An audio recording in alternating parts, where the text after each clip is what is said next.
We had just concluded our retreat. And during the concluding Mass, I shared a homily and I started with a story of a couple, married couple. They have been married for 25 years. Okay naman ang kanilang samahan. But at one point, nalaman, na-discover ng lalaki na yung kanyang asawa ay meron siyang iba. He had another illicit relationship. Kinausap niya ang kanyang asawa. At ang asawa ay hindi naman nag-deny. Sabi ng lalaki, I will leave our house for 1 month. And I would like you to make use of this period to reflect and finally decide. Are you still my wife or you now belong to someone else?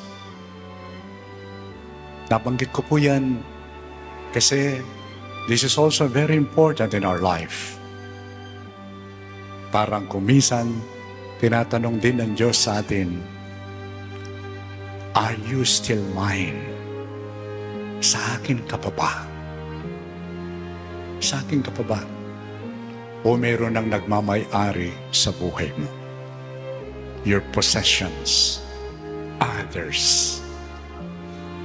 O baka isa na lang ako sa mga stakeholders na nagmamay-ari sa iyo. At ako pa yung pinakakonting stocks sa iyo. It's a question that we need to reflect on. Let us not take this for granted. Mahirap kapag pagdating ng araw, iba na ang nagbibay-ari sa atin. Aliwaneng kukumpas king kakatambi, aliwaneng akong Ginoo.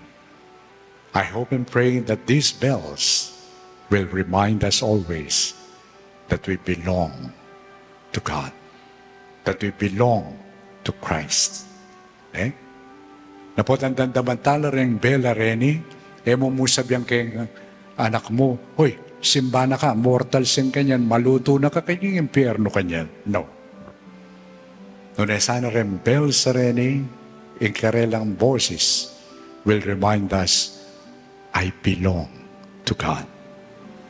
And if we belong to God, everything belongs to Him.